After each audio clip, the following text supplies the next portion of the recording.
Celtics, Warriors, NBA Finals, Game 1 tonight. Let's go.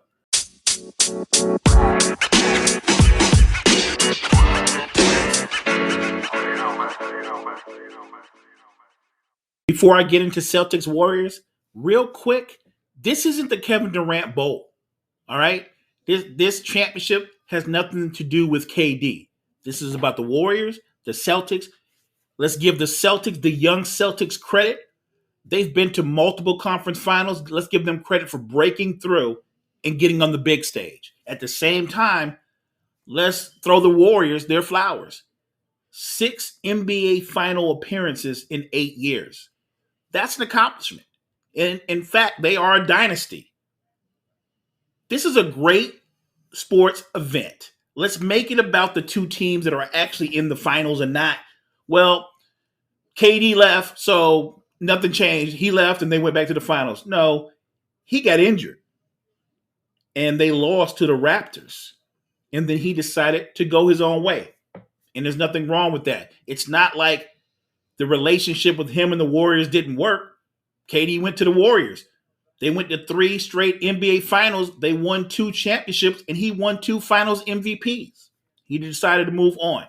The Nets have been snake bitten through injuries, drama, you name it. The point is they have not had the success that they would have liked to have. Those are all facts.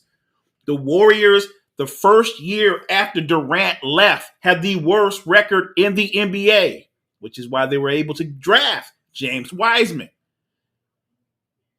I think they won 30, 35 games the next year, which is why they were able to get guys like Jordan Poole and Kuminga.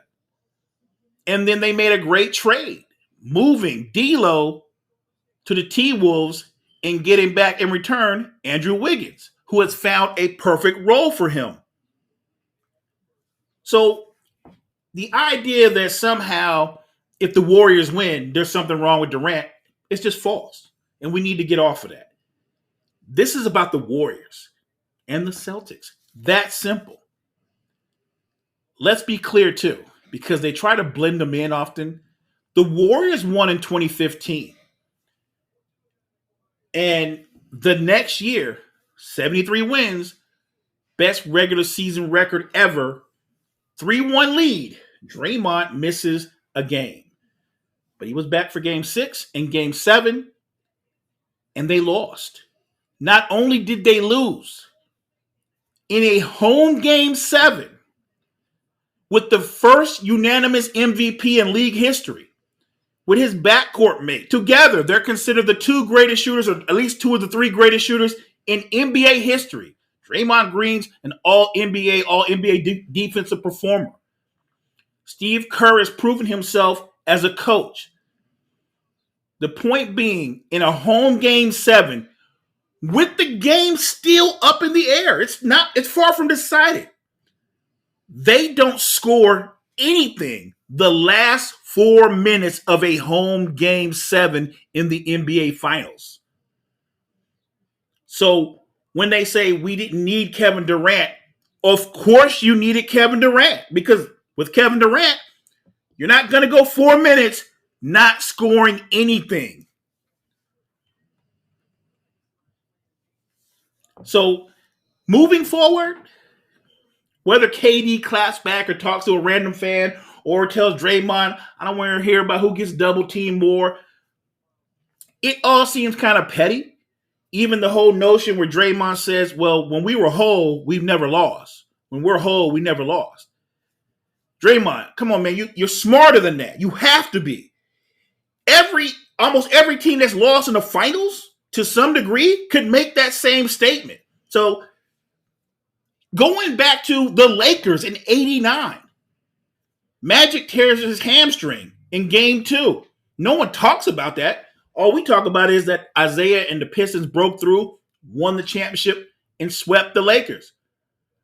No one talks about Byron Scott, who averaged 20 points a game that year, did not play a single minute in that series. All we talk about is they were swept. Let's not go with the we weren't whole. If you had injuries and you were out for the series, you can make that claim. You were suspended for a game, not the last 3 games, but a game.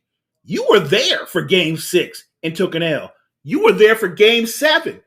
You were on the floor when your team couldn't score, couldn't get to the free throw line the last 4 minutes of an NBA Finals. Come on, man, move off of that. Stop making this about KD. Make it about this current version of the Warriors and their opportunity, or your opportunity, to make history. I don't think it's as simple as, can the Celtics defense stop the Warriors offense? I think the Warriors offense is a little bit more diverse than people think. Yes, the Boston Celtics are the best defensive team in the NBA, and they don't start any weak defenders. And their bigs, they don't just show and recover well, they're able to play in space well on switches, and that's a unique skill set. But the Warriors, they're more than a team that shoots threes. This team is very fundamentally sound. They can attack you at all 3 levels. No, they don't have a great post-up player, but in a lot of ways, Steph and Klay's movement, it creates a lot of restricted area opportunities. I think their movement doesn't just free players up for open jump shots. Their movement is kind of like their post game.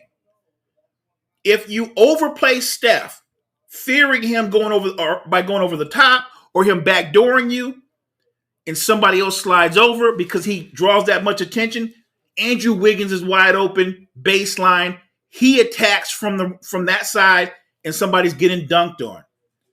If you don't maintain body contact with Klay, Klay's got one of the quickest releases in NBA history. If you can't be physical with Jordan Poole, he can be a blur.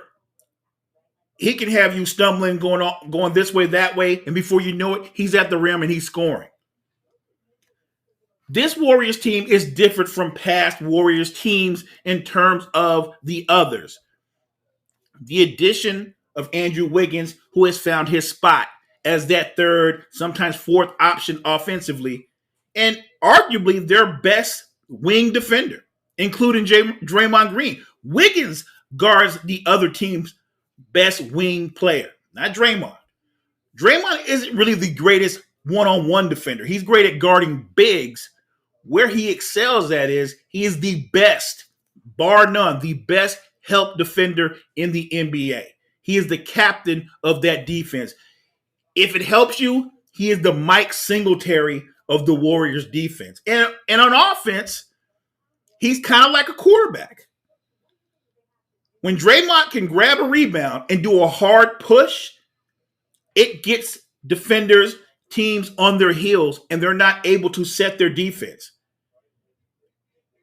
If the Celtics are going to slow them down, one of the first things they have to do is they have to be great in transition defense consistently for at least 4 games. And they have to be dominant on the boards. They already have a size advantage, but I think they have to impose their will on the Warriors and get second, even third opportunities off of missed shots. And the Celtics themselves, when the opportunity is there, get out and run. Don't be stagnant. You've got 2 athletic young wings in Brown and Tatum. Get out and run. You've got a 6'10", look like he's had the fountain of youth injected in him, Al Horford, banging it away from 3. You've got Grant Williams, who can be effective from 3. And then there's Robert Williams, who's a great lob threat at the rim. Yes, the Celtics have to stop the Warriors' offense, or at least slow it down and make them less efficient. But on the flip side, the Warriors have to contain Tatum and Brown. I'll grant you, Golden State has more weapons, but the Celtics as a unit, I think they're just as good or better than the Warriors. This is going to be a great series. I've got it going 6, and I'm going to go with the Boston Celtics. But I think the Dubs win game 1 tonight. And I'm going to make this short and to the point. No breaks, no sound effects. I think the key tonight is how the referees call the game. Are they going to continue to let teams play like they've done throughout these playoffs? Because if they do, if they're going to allow a level of physicality, that bodes well for the Celtics. If they call it tighter, that's going to favor the Warriors. X Factor, Jordan Poole for the Warriors. Jordan Poole's got to be what he's been throughout the season and throughout the playoffs. Instant offense and a guy that can change the game. And for the Celtics, not any one person, but the next man up. You've got Tatum and Brown, but you always need a third guy to give you 16, 18 points. If that's Al Horford, if that's Derek White, if that's Grant Williams on a given time, it has to be someone else. Marcus Smart is capable. Not really a great shooter, but he has the ability to make timely shots. I'm looking for a low-scoring game, but I'm going to give the edge to the Warriors tonight in Game 1. We'll be back tomorrow talking about the results of tonight's game, and we'll get into what we think is going to happen and the adjustments that'll be made for Game 2. It's the NBA Cypher. Let's go.